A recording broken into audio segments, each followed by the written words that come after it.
Yes hello student, जैसे कल अपन previous class के अंदर ड्यूटोरम्स से रिलेटेड प्रॉब्लम्स अपन सोल्व कर रहे हैं और ड्यूटोरम रिलेटेड जो प्रॉब्लम्स है उसके अंदर अपने पास कुछ स्पेशली टाइप मैथ्स की टास्क अपने सोल्व किए।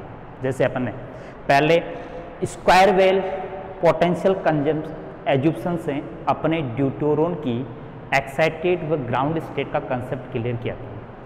दूसरा अपन ने फिर partial wave analysis method use किया जिसमें स्पेरिकल सिमेट्रिक पोटेंशियल एज्यूम किया गया था। पहले अपन स्क्वायर वेव पोटेंशियल एज्यूम किया गया था और बाद में स्पेरिकल सिमेट्रिक पोटेंशियल, क्योंकि partial wave analysis only applicable for the spherical symmetric potential. तो अपने पास यहाँ पर जो स्कैटरिंग क्रॉस सेक्शन को स्कैटरिंग लेंथ के टर्म में डिवाइड करके अपने spin dependency of nuclear interaction इस डिफाइंड किया था। ठीक है कि न्यूक्लियर इंटरेक्शन है उसकी स्पिन डिपेंडेंस होता है।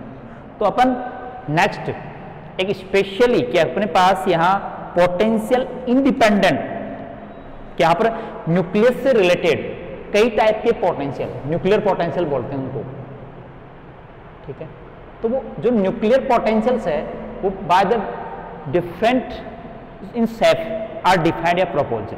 ठीक है, बट ये यूकाव पोटेंशियल है, एक्सपोनेंशियल पोटेंशियल है, अपने स्क्वायर वेल पोटेंशियल है, सिमेट्रिक पोटेंशियल्स है, कई टाइप के पोटेंशियल्स, हाइगेन पोटेंशियल्स है, प्रोपोजल या डिफाइंड किए गए। बट अपन ये प्रूव करना चाहते हैं कि जो अपने पास न्यूक्लियर इंटरेक्शन है is independent of the shape of potential. ठीक है, तो अपन एक स्पेशली थ्योरी जिसके अंदर अपन एक इफेक्टिव रेंज, देखो एक R इजकल टू बी मैंने कल डिस्कस किया था कि नॉट द सरफेस या boundary of the nuclear force but A defined nuclear surface width. यहाँ आर नॉट एक इफेक्टिव रेंज, एक मतलब डायमेंशन ऑफ लेंथ की, इसकी जो यूनिट है यूनिट ऑफ लेंथ।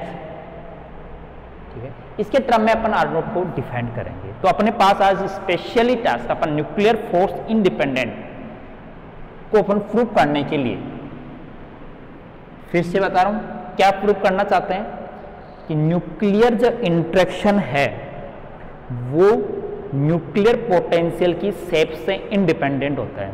तो अपन न्यूक्लियर ऐसा डेरिवेशन करेंगे जिसमें पोटेंशियल का एज्यूशन न लेना पड़े। ठीक है, तो वो है अपने पास इफेक्टिव रेंज थ्योरी फॉर किसके लिए? एनपी स्कैटरिंग के लिए। अपन ड्यूटोरम सिस्टम की स्टडी कर रहे हैं जो एक एनपी, एक स्कैटरिंग के टर्म है। एनपी स्कैटरिंग नाम दिया है, एन और पी के बीच में interaction is denote the characteristic of the deuteron. Deuteron is consist one proton one neutron. तो effective range theory for the NP scattering at a low energy. Also भी scattering high energy scattering and low energy scattering में divide करेंगे, आगे अपन energy ranges के basis पर भी note करेंगे। तो देखिए पहले अपन ने जो स्कैटरिंग क्रॉस सेक्शन सिग्मा है is expressed in terms of the scattering length A. ठीक है, A is the function of the energy, naught phase shift is also भी the function of the energy. तो अपन एक स्पेशली डायमेंशन ए की with ए तो है ही, ए द स्कैटरिंग लेंथ है यहाँ, स्कैटरिंग लेंथ जिसका फिजिकल मीनिंग अपन बॉन्ड अनबॉन्ड सिस्टम के लिए डिफाइंड भी किया था। तो एक डिफरेंट या अदर पैरामीटर आल्सो भी have the dimension of the length, एक अदर पैरामीटर है आल्सो भी have the dimension of the length is non the effective range r naught. मतलब आर नोट अपने पास यहां होगी इफेक्टिव रेंज। ठीक है, तो अपन ए और आर नोट के क्रम में एक्सपेंड करेंगे by this theory sigma is the function of A and R naught where potential एज्यूशन नॉट कंसिडर। यहां पर पोटेंशियल का कोई कंसिडरेशन नहीं किया जाएगा, जबकि अब तक जो भी अपने प्रॉब्लम्स या जो मेथड टास्क किए उसके अंदर पोटेंशियल को एज्यूशन किया गया। जैसे पहले स्क्वायर वेल पोटेंशियल एज्यूम किया गया था, फिर स्पेरिकल सिमेट्रिक पोटेंशियल एज्यूम किया गया था पार्शियल एनालिसिस मेथड में। यहां पर मैं पोटेंशियल एज्यूशन नहीं ले रहा, केवल एक other physical parameter with the scattering length concept other parameter are not to effective range कहेंगे। इसके टर्म में अपन स्कैटरिंग क्रॉस सेक्शन का फॉर्मूला ड्राइव करना चाहते हैं, ये अपना टारगेट है इस टास्क का। तो अपन इफेक्टिव रेंज थ्योरी के बारे में इंट्रोडक्शन लिख दिया कि इफेक्टिव रेंज थ्योरी के अंदर अपन shape independent potential well shape independent expression of the scattering cross section in terms of effective range and scattering length. अपन स्कैटरिंग क्रॉस सेक्शन को किसमें डिवाइड करेंगे, किसमें एक्सप्रेड करेंगे, ड्राइव करेंगे, किसके टर्म में करेंगे, स्कैटरिंग लेंथ और इफेक्टिव रेंज में, जहां पर पोटेंशियल का कोई एज्यूप्शन नहीं होगा। ठीक है, तो अपन देखिए पहले अपन श्रोडिंगर की जो क्लासिकली अपन ट्रीटमेंट नहीं, यहाँ क्वांटम मैकेनिकली ट्रीटमेंट कर रहे हैं। मतलब इसका जो स्टडी है क्वांटम मैकेनिकल और क्लासिकल मैकेनिक में हाइपोथेसिस ये है कि अपन क्वांटम मैकेनिकली किसी पार्टिकल को एक वेव नेचर में माना जाता है। इसकी characteristic is denote by the state function psi और is get from the Schrodinger equation. तो अपन स्टार्ट कहां से होंगे, श्रोडिंगर इक्वेशन। तो वी नो श्रोडिंगर इक्वेशन। ठीक है, in 3 dimension is given by the psi plus 2m upon H का T square E minus v psi equal to 0। ये एक बेसिक श्रोडिंगर इक्वेशन है। अपन फॉर द ड्यूटेरॉन मतलब n की स्कैटरिंग के लिए यदि श्रोडिंगर इक्वेशन चाहें तो अपन 2 पार्टिकल सिस्टम के लिए, यहाँ एक सिंगल पार्टिकल डिफरेंशियल इक्वेशन है, तो अपन 2 पार्टिकल के लिए by the using the concept of the reduce mass is convert is m is reduce mass for the deuteron और इज इक्वल टू mp/2 या mn/2, ये इसको अपन m/2 है। m is the mass of proton और mass of the neutron, या तो मास proton का ले लो या न्यूट्रॉन का ले लो। तो यहाँ ये 2 का जो फैक्टर है वो ड्यूटेरॉन एक्सपेंशन में नहीं आता। सिंपली अपनी अभी मैंने पोटेंशियल का कोई शेप, कोई रेडियल पार्ट है, इसने कोई एक्सेस में नहीं दिया है। ठीक है, del square psi plus m upon S का टी स्क्वायर ई माइनस वी, ये हाफ m है और 2 नहीं, 2 पार्टिकल सिस्टम के लिए हो गया। ठीक है, तो देखिए अपन यहाँ ये जो है कार्टेशियन 3 डायमेंशनली है, तो अपन यहाँ problem easily solve of the nuclear field in spherical coordinates. Spherical coordinates में इसकी प्रॉब्लम को अपन सोल्व करें। मेरा is the size the function of radial r theta and phi, ऐसा मानते हैं। और this is divide in 2 type function, एक रेडियल फंक्शन साई आर और एक harmonic function theta and phi, ये होता है। तो अपन क्या करते हैं, ये सेपरेशन ऑफ वेरिएबल मेथड्स हैं, इसमें सब्स्टिट्यूट कर लेते हैं और सब्स्टिट्यूट करके जैसे अपने फर्स्ट आर्टिकल में ड्यूटेरॉन की जो problem assume the square well potential वाली प्रॉब्लम सोल्व की थी, उस प्रॉब्लम में वहाँ पर अपन ने इस एक 3 डायमेंशन श्रोडिंगर इक्वेशन को 2 पार्ट में सेपरेट किया था। एक रेडियल पार्ट था और एक कौन सा था, स्पेरिकल हार्मोनिक पार्ट था। तो radial part by using this separation of variable method we can write, अपन उसको लिख सकते हैं, इफ वहां also be consider psi R is equal to U function R upon R, ये भी एज्यूम करते हैं बाद में। पहले अपन रेडियल फंक्शन को सेपरेट कर लेते हैं, फिर अपने इसको सिंप्लीफाइड करने के लिए उस साई को एक अनदर रेडियल फंक्शन u में कन्वर्ट कर लेते हैं। साई बराबर u अपॉन आर होता है।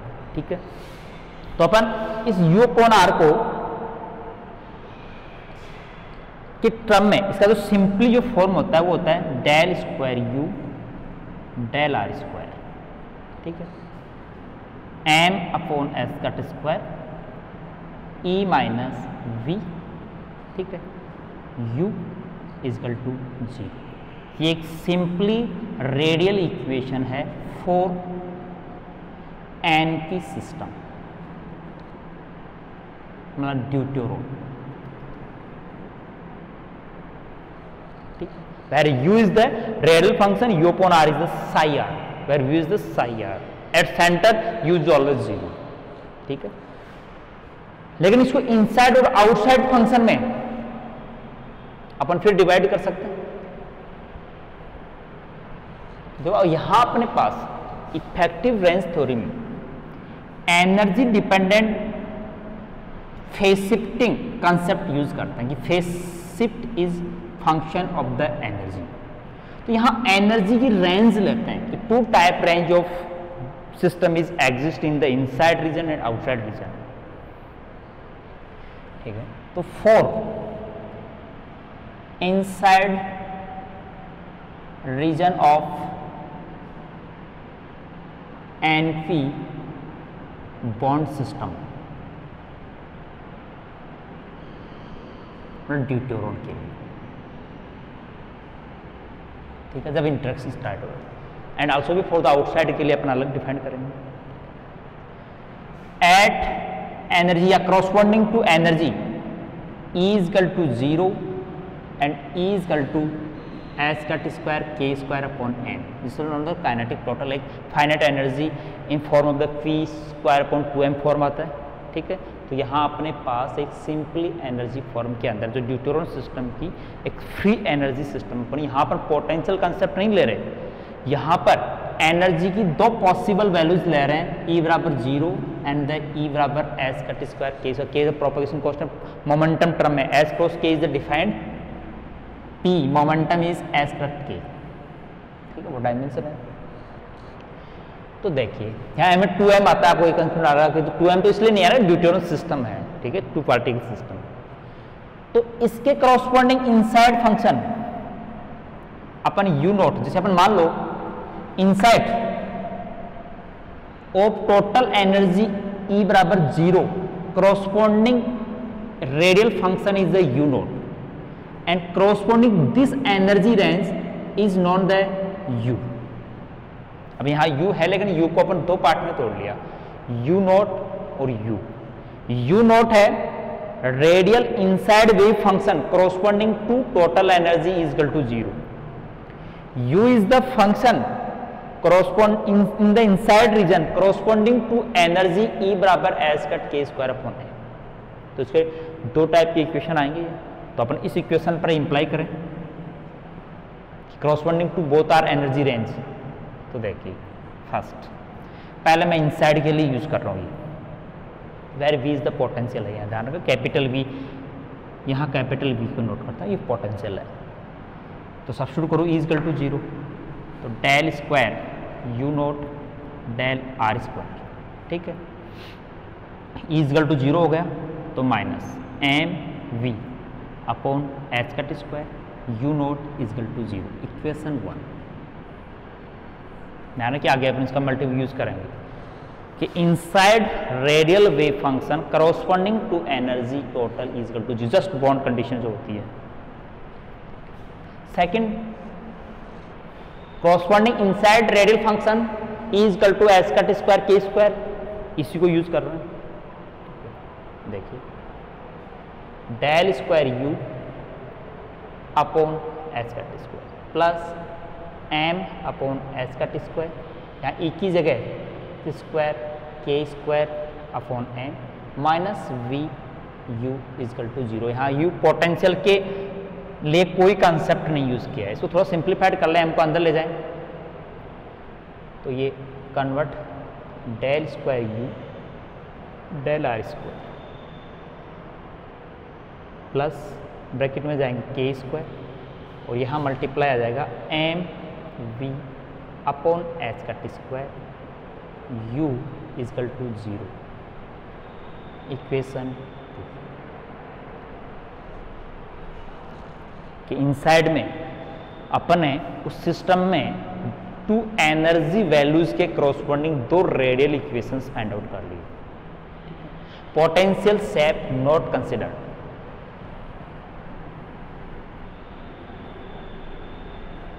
तो similarly for the outside region where potential is 0, वह अपन आर को कंडीशन है कि एट आर बराबर बी, ये एज्यूम नहीं कर रहे। फॉर द आउटसाइड रीजन जहां पर पोटेंशियल V इक्वल टू क्या है 0, ठीक है। फॉर आउटसाइड रीजन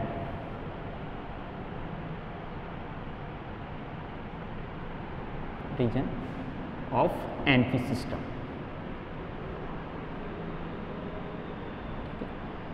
पहला corresponding to energy E 0, और अपन एज्यूम कर लेते हैं the corresponding this energy the outside function is the V naught, small v naught, and to finite energy is the v मान लेंगे, जैसे यूर v मानते हैं अपन आउटसाइड के रीजन, तो फर्स्ट में दो यूर यू नोट मान लिए, तो आउटसाइड में v और v नोट मान लेंगे, ठीक है।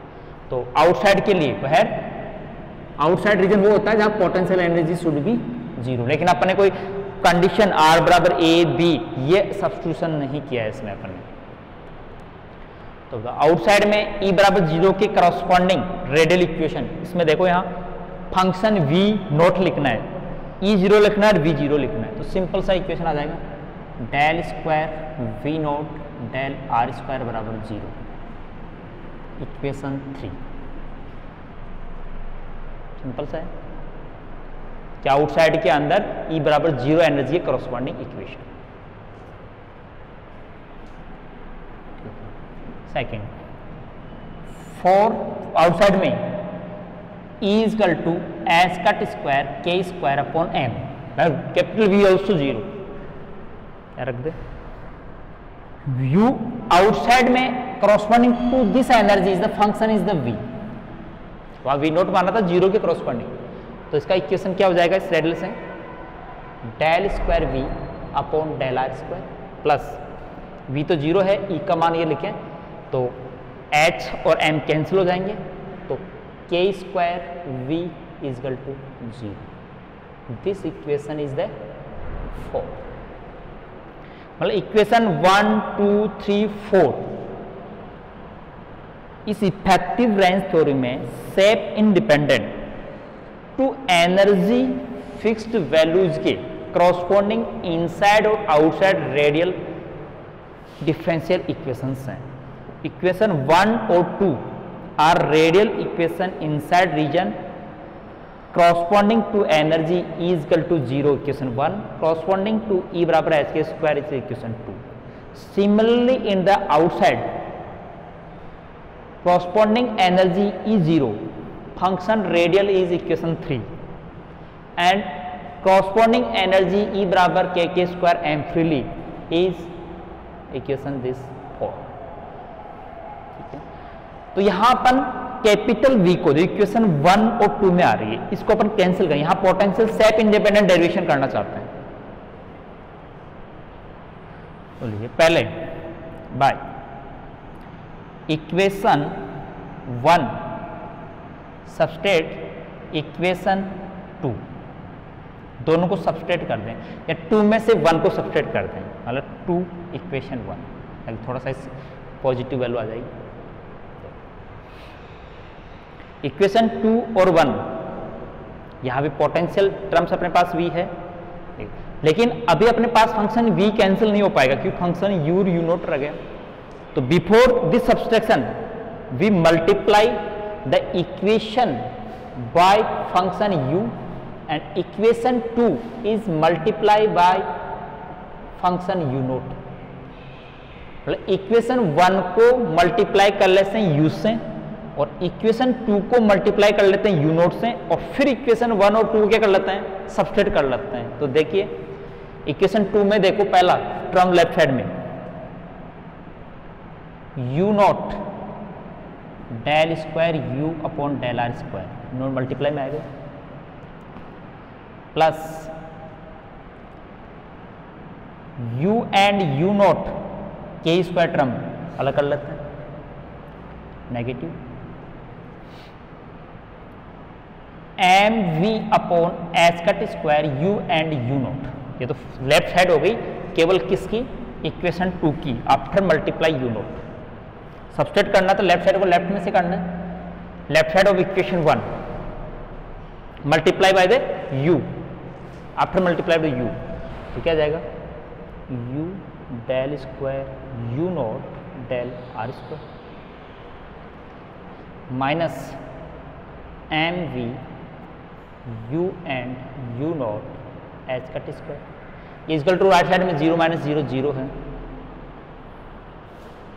क्या अपन यहाँ potential shape independent derivation derive करने के लिए मैंने क्या किया है इक्वेशन 1 2 को सब्सट्रेट किया है after multiplying u and u naught of both are equation.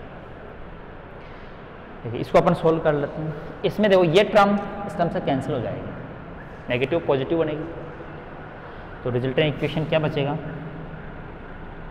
You naught del square u del are square, वो पहले लिख लेता हूँ, u del square u naught del are square plus ये दोनों टर्म नेगेटिव और केवल पॉजिटिव टर्म यही है, k square u and u naught equal to 0। Equation मतलब कि 5 1 और 2 को मर्ज कर लिया, इक्वेशन 5 ड्राइव करते हैं।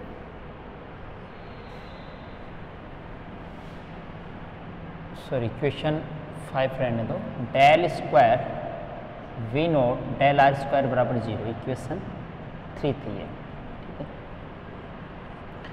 तो देखो सिमिलरली इक्वेशन 3 और 4 में भी सब्सट्रैक्शन करके सेम टाइप फॉर्म ड्राइव, वहां वी तो नहीं है लेकिन सेम टाइप फॉर्म ड्राइव करना चाहते हैं, इस टाइप का differential equation.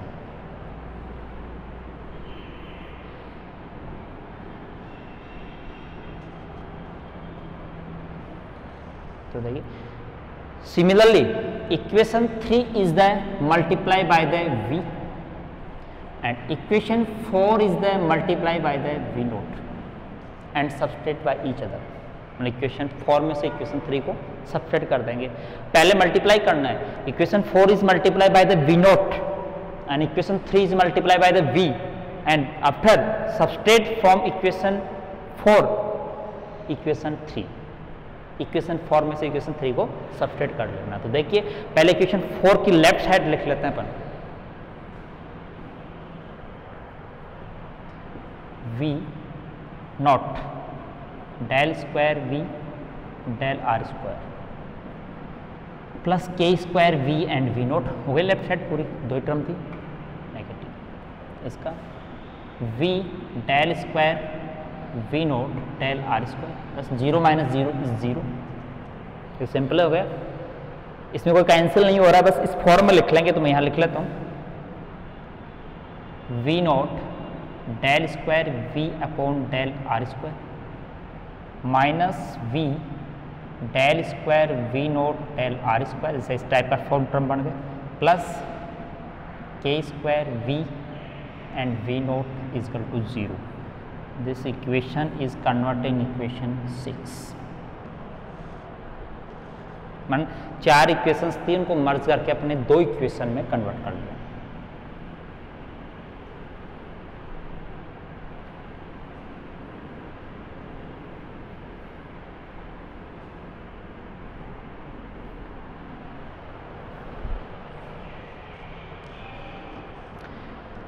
Again also simplified, एक जनरल इक्वेशन फाइंड आउट करने के लिए equation 6 is substrate from equation 5, एक बार और कर लेते हैं, 5 में से 6 या 6 में से 5, वो दोनों का फॉर्म सिमिलरिटी फॉर्म में आएगा। तो मैं then again equation 6 minus equation 5, ठीक है। तो पहले ये दोनों टर्म चारों टर्म को अपन सब्सट्रेट टर्म में, तो ये नेगेटिव हो जाएगी, ये पॉजिटिव हो जाएगी, ठीक है। पहले मैं लिख रहा हूँ v naught del square v del are square minus v del square v naught del are square, ठीक है। पहले मैं सिमिलरिटी टर्म ये लिख लेता हूँ, सब्सट्रेट नेगेटिव में है, minus u naught del square u upon del are square, ये नेगेटिव और पॉजिटिव हो जाएगी, plus u del square u naught del are square, ठीक है। इस सेकंड और डिफरेंशियल टर्म्स को अपन एक जगह लिख ले, इतना ही फर्क है। लास्ट वन दोनों में के स्क्वायर तो कॉमन है, प्लस के स्क्वायर, पहले अपन v and v naught u and u naught is equal to 0, मतलब एक सिंपल एक जनरल इक्वेशन बन गई अपने पास for this effective range theory या रेंज सिलेक्शन के बेसिस के ऊपर।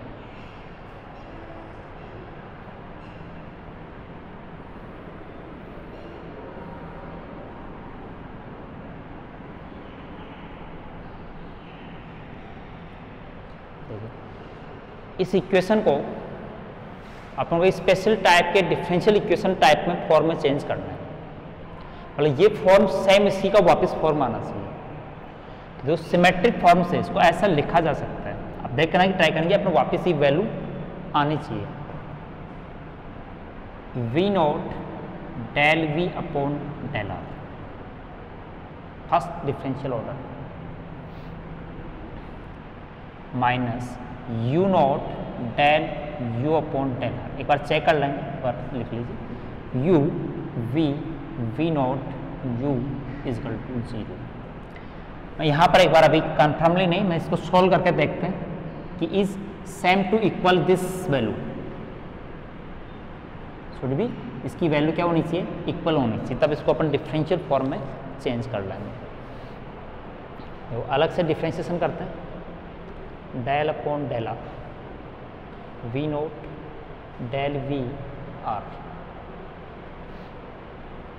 You naught del you upon del r.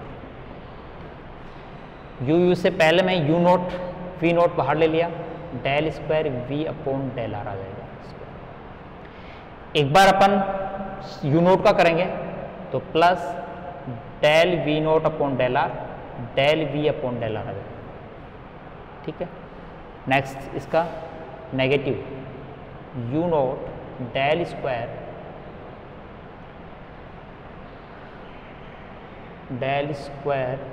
You upon del are square. तो एक बार आ जाएगी वैल्यू माइनस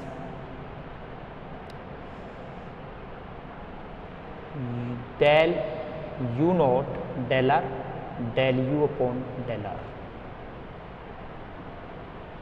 तो दो इनिशियल टर्म्स तो अपने पास एक फाइनाइट वैल्यू ही आ रही है। देखना, ये नेगेटिव और लास्ट वाले में पॉजिटिव, तो यूर वी नोट, तो अपने पास एक एक टर्म्स और ऐड करनी होगी, क्योंकि अपने पास कंप्लीटली 4 टर्म में 2 टर्म फाइंड हुई है, 2 टर्म फाइंड नहीं हुई। ठीक है, तो इसके लिए अपन को एक एक टर्म इसमें और ऐड करनी है, बाद में इसका डिफरेंशिएशन करेंगे। तो देखो जस्ट रिवर्स सिमेट्रिक फॉर्म से, जैसे u naught d v u, तो अब दूसरा में एक बार वी नोट बाहर लेंगे, यू नोट अंदर ले लेंगे। ठीक है, तो मैं इस इक्वेशन को कन्वर्ट कर रहा हूं, डेल अपॉन डेल आर, एक बार वी नोट बाहर ले लिया, डेल वी डेल आर। ठीक है, तो नेगेटिव में ले लेते हैं दूसरा, वी बाहर, del we naught upon del r, जिस ऑर्डर में यहाँ पर है, नेगेटिव, यू नोट बाहर, d u upon d r. एक एक ऑर्डर डिफरेंशिएशन का कम करता जा रहा हूँ सिमेट्रिक फॉर्म में, plus u del you naught upon r. अब इसका डिफरेंशिएशन करते हैं कि अपने पास ये सारी टर्म्स है सेम इक्वल होनी चाहिए, about to bracket.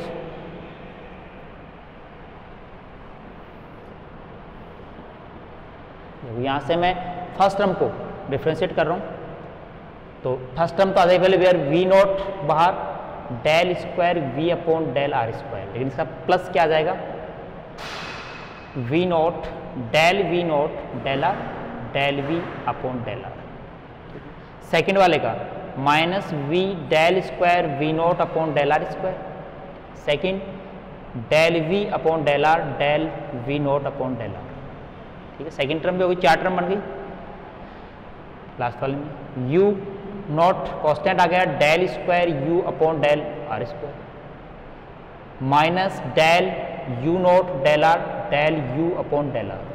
Third term का कंप्लीट सब्स्टिट्यूशन हो गया। लास्ट वाली fourth term, u del square you naught del are square, last term del you upon del are, del u naught upon del are. तो देखिए इसमें ये जो terms आ रही है multiplex second first order differentiation, ये सारी कैंसिल हो रही है, सेकंड ऑर्डर डिफरेंशिएशन की टर्म्स सारी ये बन रही है। तो मतलब we can write this expansion in this form. ठीक,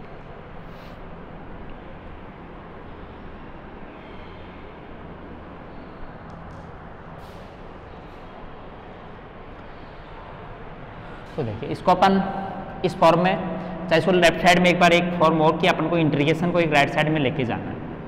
वी नोट, तो इसको अलग सिंपली फॉर्म में डैश लिख दिया मैंने, वी डी आर मतलब first derivative of V, V naught dash मतलब first derivative of V naught, same ये लिख रहा हूं, U naught U dash you and U naught dash, इस simple formula same derivative is represent is equal to, side में ले जाते हैं, और नेगेटिव हो गया तो साइन वापस वो चेंज कर लेते हैं अपन, के square you naught v and v naught हो जाए, वो नेगेटिव साइन मर्ज कर लिया मैंने, इसकी पोजीशन को चेंज कर, इस equation first order differential form में है तो उसका इंटीग्रेशन के द्वारा इसको सोल्व करना, अपने यहाँ सॉल्यूशन चाहते हैं, और सॉल्यूशन किस फॉर्म में क्या वैल्यू निकालना चाहते हैं कि रेडियल जो फंक्शंस हैं इनको अपन किसी एक स्पेशल टाइप मतलब यू नोट की वैल्यू चाहते हैं अपन, तो वो अपन करके इसका फेज शिफ्ट निकालना चाहते हैं, तो जैसे अपन डिफरेंशियल इक्वेशन 1 2 3 4 उनका सॉल्यूशन, ठीक है, तो उनका सॉल्यूशन अपन इस टर्म में एक सिंपली इफेक्टिव रेंज में अपन एक डेरिवेटिव ड्राइव करना चाहते हैं, इसलिए प्रोसेस अपन फॉलो कर रहे हैं। तो taking the integration from 0 to infinity, outside inside दोनों रीजन इंक्लूड है इसमें, taking the integration both are side from 0 to infinity. बताओ लेफ्ट साइड के अंदर फर्स्ट डेरिवेटिव आर के रेस्पेक्ट में तो होगा, तो डिफरेंशियल ऑर्डर कैंसिल हो जाएगा, लिमिट रखी जाएगी 0 और इंफिनिटी की। तो मैं यहां इंटीग्रेशन शो पहले आप करना चाहूँ तो del upon del are we naught we dash V naught dash you naught you dash you naught dash और डी आर करेंगे और 0 से इंफिनिटी फॉर्म ले जाएंगे, and similarly in the left side 0 to infinity V and V naught D R. तो left side integration easily solve हो जाएगा, जो वैल्यू है वहाँ लिमिट अलग रहेगी, यही वैल्यू आ जाएगी, इस पर लिमिट रखी जाएगी, v naught we dash you naught you dash you and u naught dash 0 and infinity, r की वैल्यू 0 से लेकर इंफिनिटी, के स्क्वायर के स्क्वायर, इंटीग्रेशन अपने पास एजिटिव है, इसकी वैल्यू अपन अभी फाइंड नहीं कर पा रहे हैं, minus u naught v naught D R, मतलब सिंपली इस फॉर्म को यहाँ तक चेंज कर। नेक्स्ट इस क्वेश्चन को और सब्स्टिट्यूशन के द्वारा या लिमिट वैल्यू सब्स्टिट्यूट करके अपन इसकी वैल्यू निकालते हैं।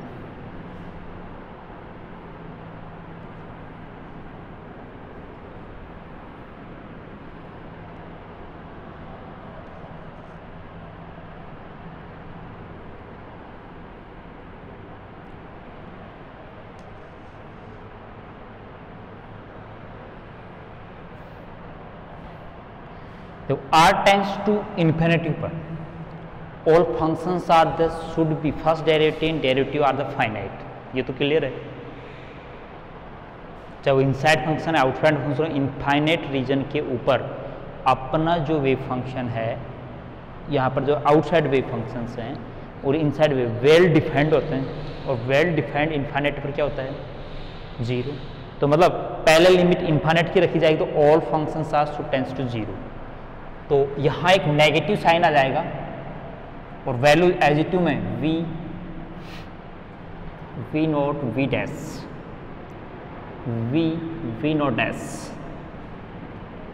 You naught you dash plus U naught dash, और केवल r इजकल टू 0 की लिमिट रखी है, नेगेटिव क्यों आया, पहले इनफाइनाइट वाली वैल्यू 0 हो गई, यही था।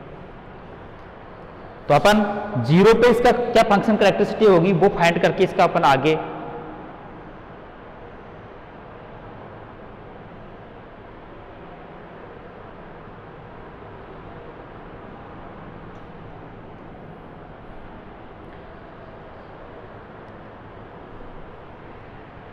राइट साइड एडजेक्टिव लिखी जाएगी, के square integration 0 to infinity u not v not dr।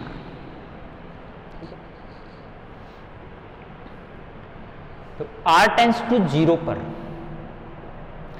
अपने जो फंक्शन है u फंक्शन को अपन कैसे एज्यूम करते हैं कि u रेडियल फंक्शन बराबर r psi r inside the region, ये एज्यूम करते हैं। तो मतलब r टेंस टू 0 पर u टेंस टू 0, ये तो कंफर्म हो गया। एक अपने पास यदि अपन इनफाइनाइट रीजन में energy is the very small, मतलब ई का मान E is the very very less than V, potential energy बहुत कम, तो E टेंस टू 0 हो, तो अपन एक एनर्जी 0 ऐसे स्क्वायर पॉइंट 2 में कि फ्री एनर्जी नहीं बॉन्ड एनर्जी है इसकी, मतलब जस्ट बॉन्ड होता है तो E टेंस टू 0 होता है। तो इस कंडीशन में अपन दो एज्यूप्शन ले सकते हैं कि U tends to U naught चला जाएगा और V tends to V naught हो जाएगा। मतलब यदि एनर्जी बहुत कम है तो 0 के करस्पॉन्डिंग नियत दूसरी एनर्जी रेंज है, तो अपन दोनों फंक्शन U और V are tends to U naught. ठीक है, तो अपने पास देखो कि जो राइट साइड है ये इक्वेशन कैसे कन्वर्ट हो जाएगी, मैं यहाँ एज इट इज लास्ट में के स्क्वायर 0 से infinite U square minus V square, चाहे नोट में लिखें तो नोट में टेंस dr बाय दिस एज्यूप्शन। अपने जो कंडीशन अप्लाई की उस कंडीशन के बेसिस पर राइट साइड का फॉर्म अपने अलग चेंज कर दिया। दूसरा अपन यहाँ r टेंस टू 0 के ऊपर कौन से फंक्शन की बात करें, u वाले फंक्शन की बात करें, तो u is the defined in the form so at r बराबर 0 पर तो 0 हो जाएंगे, मतलब these are both function terms are 0 at r बराबर 0 पर। ठीक है, तो u बराबर r साई होता है, तो अपने पास क्या फंक्शन बचा, केवल v वाले है, ये आउटसाइड रीजन से। देखो अपन जस्ट आउटसाइड रीजन में इस टाइप का जो फंक्शन है r स्क्वायर रेडियल फंक्शन में इस टाइप का सब्स्टिट्यूशन करने की कोई रिक्वायर्ड नहीं होती। तो अपन इनसाइड में कंफर्मली है कि वेल डिफाइंड r बराबर 0 पर फंक्शन 0 से स्टार्ट हो रहा है, वो अपना ये कंडीशन बताता है। तो देखिए अपने पास क्या बचा, मैं इसको बार रीराइट कर लेता हूँ इस इक्वेशन को पूरे को। जो राइट साइड तो मैंने कंफर्म चेंज कर दी, लेफ्ट साइड में ये दो फंक्शन टेंस टू 0 हो गए, केवल लेफ्ट फंक्शन बचे। चाहे अपन चाहे तो नेगेटिव को उस साइड में ले जाके उसकी पोजीशन चेंज कर V note square minus U note square कर देंगे। ठीक है, तो मैं इधर लिख लेता हूँ केवल V note V dash V note dash, जहां अभी लिमिट बाकी है इसकी r टेंस टू 0 पर। राइट साइड में के square limit infinite V not square U square dr, ये फॉर्म अपने सिंप्लीफाइड बाय द एज्यूशन से कन्वर्ट कर लिया, जो अपने पास रेडियल इक्वेशंस के 4 इक्वेशंस का मर्ज कर।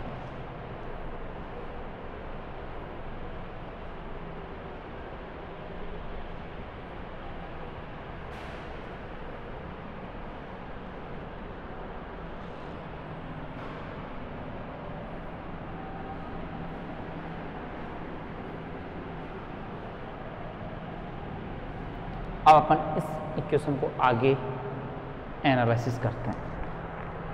देखिए अपने पास यहाँ जो V नोट और V dash one first derivative है, अपन इक्वेशन 3 और 4 पर जाएं। थोड़ा सा एक बार ध्यान रखना, इक्वेशन 3 और 4 जो आपके बैक पेज में होगा। Equation 3 is the perfectly second order differential equation is 0, equation is the 3।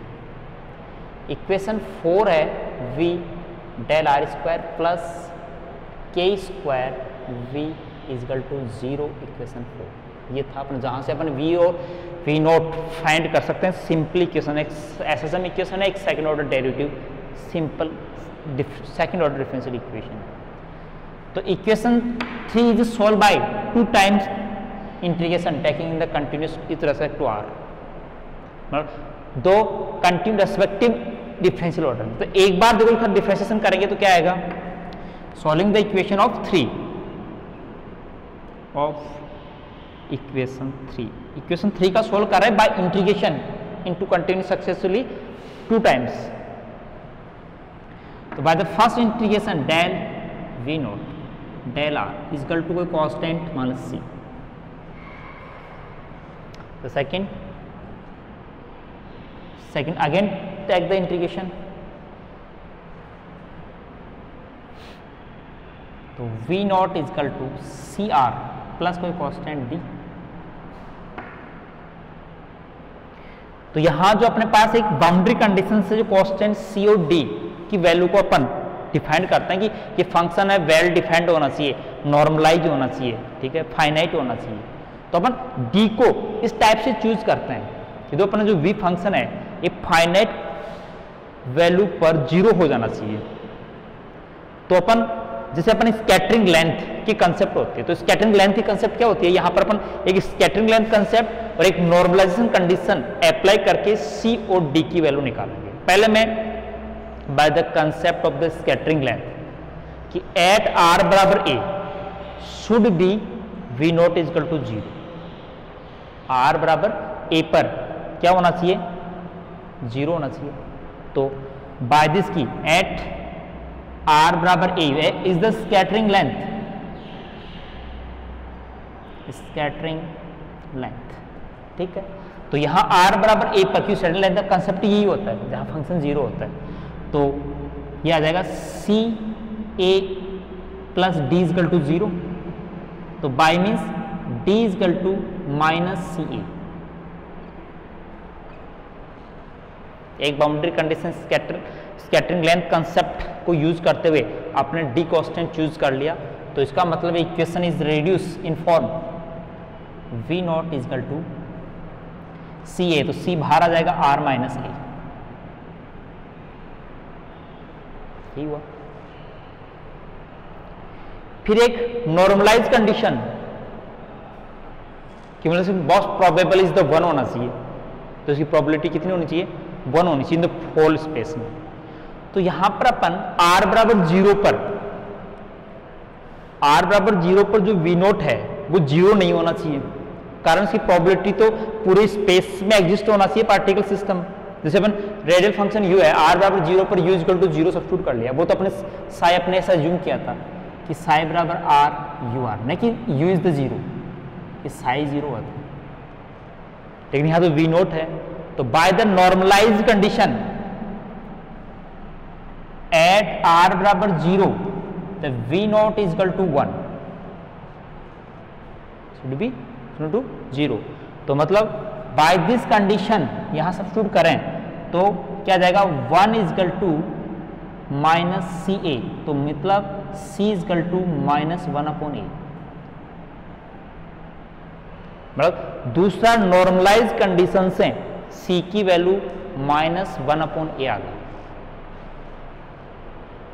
तो फिर इसमें सब्स्टिट्यूट कर दें c की वैल्यू, तो अपना ये फंक्शन फिर कन्वर्ट हो जाएगा। ठीक है। तो इस कन्वर्ट फॉर्म से v naught is equal to minus 1 upon a r minus a. Adjust कर लेते हैं, अपन आर ए को अंदर ले जाते हैं। तो 1 माइनस r अपॉन ए किसका फंक्शन आ गया, ये v नोट की वैल्यू आ गई जो अपन को आगे सब्स्टिट्यूट करनी है यहाँ।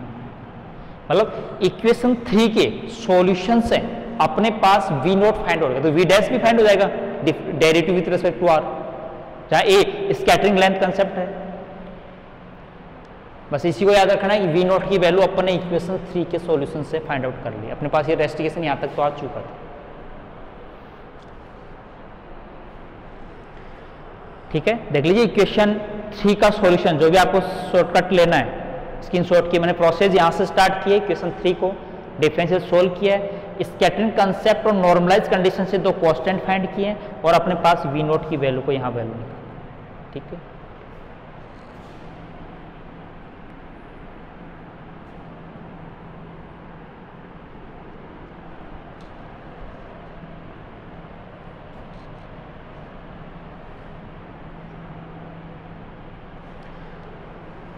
by solving of equation 4 equation 4 को सॉल्व करते हैं। देखो इक्वेशन 4 क्या है, एक एसएसएम इक्वेशन है, तो साइन कोसाइन सॉल्यूशन होता है और बाउंड्री कंडीशन से अपना साइन कोसाइन जो अपने पास यहाँ पर sine form of wave function in the nucleus region well defined, जो पहले अपन रेस्ट्रिगेशन कंडीशन से निकाल चुके थे, इसी बाउंड्री कंडीशन से, वेल डिफाइंड कंडीशन से। तो let solution of equation 4 using SSM v equal to कोई कांस्टेंट ए बी सी, कोई b दे देता हूँ, b साइन और के आर आएगा प्लस कोई constant delta phase shift delta ले लेते हैं।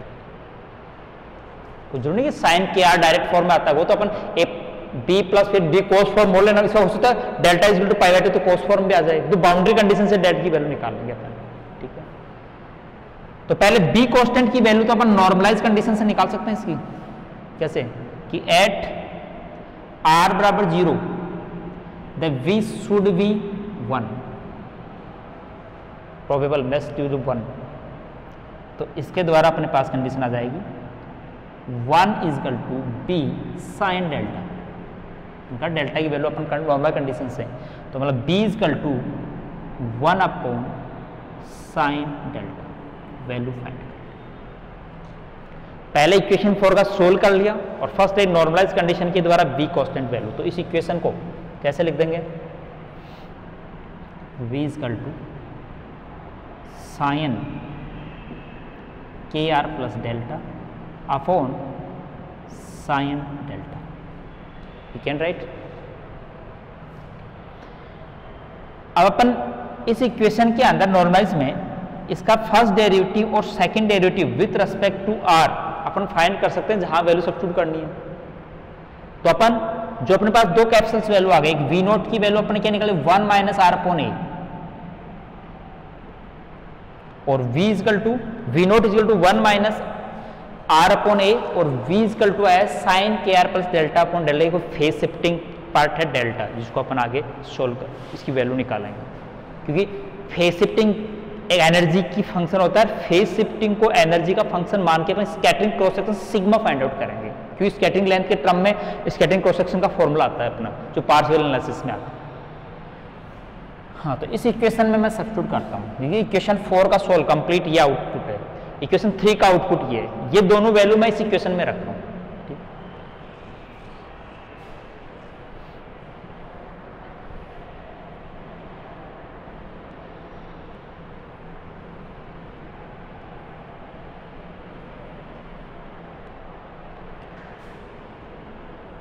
देखिए पहले ब्रैकेट वी नोट की जगह direct 1 minus R upon A, value अभी मैंने आर बराबर 0 भी रखना है। ठीक है, तो वी नोट तो वी डैश, ठीक है, वी डैश में इसका डिफ्रेंशिएशन करना होगा आपको, साइन डेल्टा कांस्टेंट है इसमें, तो साइन में क्या होता है कॉस फॉर्म, तो कॉस फॉर्म में क्या वैल्यू आएगी अपने पास, डिफ्रेंशिएशन में मल्टीप्लाई में क्या आ जाएगा cos K R plus delta upon sine delta,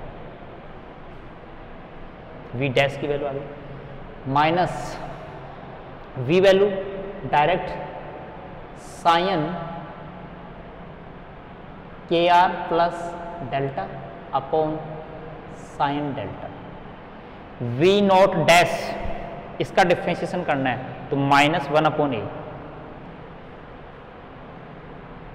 -1 upon A, और अभी पूरे पर लिमिट रखनी है r बराबर 0, और राइट साइड एडिटिव लिख रहा हूँ के स्क्वायर 0 से infinity V naught square you naught square D are, मतलब इस इक्वेशन को इस फॉर्म में मैंने इन वैल्यू के सब्स्टिट्यूशन से वैल्यू फाइंड कर ली। ठीक है, तो देखिए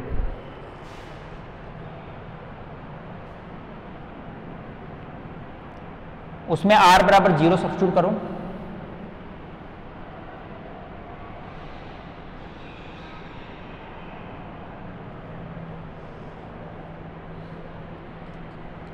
r बराबर 0 सब्स्टिट्यूट करने से अपने इस ब्रैकेट में यहाँ 1 आ गया, ठीक है, के कॉस डेल्टा नोट के कॉस डेल्टा, ठीक है, sine delta minus minus minus plus हो जाएगा, वो माइनस अपन में भी sine delta upon sine delta, केवल 1 अपॉन ए रहेगा यहाँ। राइट साइड में के स्क्वायर इंटीग्रेशन 0 से infinity V naught square you naught square D R. Okay, solve कर लेते हैं। के कॉट डेंट plus 1 upon A is equal to, इसको एक डायमेंशन के रूप में दे, अपने पास यहाँ जो एक डायमेंशन की फॉर्म है के है, और इसमें एक इंटीग्रेशन को 2 0 से infinite V naught square you naught square D are. मतलब मैंने एक जो ब्रैकेट बनाया is have the dimension of your V, तो प्रोबेबल फंक्शन है डी आर में डायमेंशन ऑफ द लेंथ, और ये वैल्यू is the have the fix value. वो 1/2 फैक्टर लगाने का मतलब इसकी वैल्यूज जो कॉरस्पॉन्डिंग अपन एज्यूशन करते हैं वो है, तो यूर वी नोट में नेगेटिव जो एवरेज वैल्यू जो अपने पास निकालते हैं वो 1/2 फॉर्म में आती है, साइन कोसाइन का होता है इसका एवरेज। इसलिए 2 फैक्टर में इस ब्रैकेट को कोई physical dimension have the length dimension is describe या is the denote by the R naught. इस इंटीग्रेशन की फिक्स वैल्यू को आर नोट से डिफाइन करते हैं, और उस आर नोट की जो वैल्यू है उसको डिफाइन करते हैं रिफ्रैक्टिव रेंज में। तो अपने पास ये आ गया K cot del plus 1 upon A बराबर K square R naught by 2, where R naught is the effective range at the dimension of the length. ठीक है, वो एक इफेक्टिव लेंथ का फॉर्म है। तो यहां से अपने पास कोट डेल्टा की वैल्यू आ गई। देखो अपने पास एक में पहले स्कैटरिंग लेंथ में sigma is equal to 2l plus 1 से समीशन में अपन लेते हैं अपॉन के स्क्वायर, और एक साइन स्क्वायर डेल आता है, वो एल तो ऑर्डर का मतलब एल ऑर्डर स्कैटरिंग। तो अपन को यहाँ रिक्वायर्ड किसकी होती है स्कैटरिंग क्रॉस सेक्शन को इफेक्टिव रेंज के टर्म में एक्सप्लेन करने के लिए साइन डेल्टा की जरूरत है, जबकि यहाँ अपने पास इस इक्वेशन में क्या वैल्यू आ रही है कोट डेल्टा इक्वल टू क्या जाएगा K square R naught upon 2 minus 1 upon A. तो कोट डेल्टा नोट की वैल्यू गिवन है, तो साइन डेल्टा की वैल्यू निकाल सकते हैं ट्रिकोनोमेट्री का किसी भी टाइप का प्रोसेस यूज करके। जैसे मान लो अपने यहाँ कोट से पहले tan या कोसेक स्क्वायर निकाल लो, या मैं एक सिंपल फॉर्मूला जो अपन जो ट्राइंगल फॉर्मूला यूज करते हैं कि कोट इज इक्वल टू क्या होता है, जो tan का जस्ट रिवर्स हो गया, मैं यहाँ लिख दूं tan del 1 upon K square R naught by 2 minus 1 upon A आ जाएगा। तो अपने पास एक ट्राइंगल में यदि कोई एंगल लें तो उसका जो परपेंडिकुलर है 1, ठीक है, और बेस क्या आ जाएगा K square R naught by 2 minus 1 upon A. तो साइन के लिए फॉर्मूला अप्लाई करें, मतलब साइन डेल्टा, ये एंगल मालूम कि डेल्टा है, तो साइन डेल्टा इक्वल टू क्या आ जाएगा, साइन का फॉर्मूला होता है हाइपोटेनस से बनेगा 1 प्लस ये जो भी ब्रैकेट है इसका स्क्वायर का अंडर रूट ले लेंगे, ठीक है, पाइथागोरस थ्योरम से।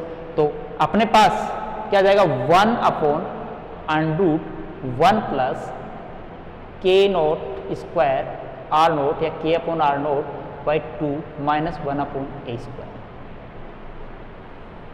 स्क्वायर की वैल्यू स्क्वायर में सब्स्टिट्यूट कर देंगे। तो अपन scattering cross section is can explain in terms of effective with effective range and scattering length. मतलब स्पेक्ट्रम रेंज थ्योरी में पोटेंशियल सेल्फ इंडिपेंडेंट फॉर्म माना है, पोटेंशियल को कोई किस टाइप में एग्जिस्ट नहीं किया। तो इसी टाइम में अपन इसका जैसे अपन हाइड्रोजन की ऑर्थो और पैरा हाइड्रोजन के लिए अपने scattering total scattering cross section को in terms of effective range theory में एक्सप्लेन कर सकते हैं। यहाँ तो अपने पास केवल जो लास्ट का रिजल्ट कोट डेल्टा से साइन डेल्टा निकाल लिया, और जो अपने स्कैटरिंग क्रॉस सेक्शन का जो फॉर्मूला एज्यूशन है पार्शियल एनालिसिस मेथड से वो अपन एक सिंप्लीफाइड में यूज किया, इसमें वैल्यू रख के इसकी वैल्यू चाहे अपन एस वेव के लिए तो एल बराबर 0 सब्स्टिट्यूट कर लेंगे, ठीक है, लेकिन स्कैटरिंग लेंथ ए और effective range R naught fix रहेंगे, ठीक है। इस टाइप से अपन कल इसका आगे पैरा और हाइड्रोजन एनालिसिस जो अपने हाइड्रोजन स्कैटरिंग जो ऑर्थो पैरा स्कैटरिंग का एनालिसिस अपन इसी टर्म में एक्सप्लेन करेंगे, स्कैटरिंग लेंथ और इफेक्टिव रेंज आर नोट में। ठीक है, आज की क्लास में इतना है। Okay, thanks.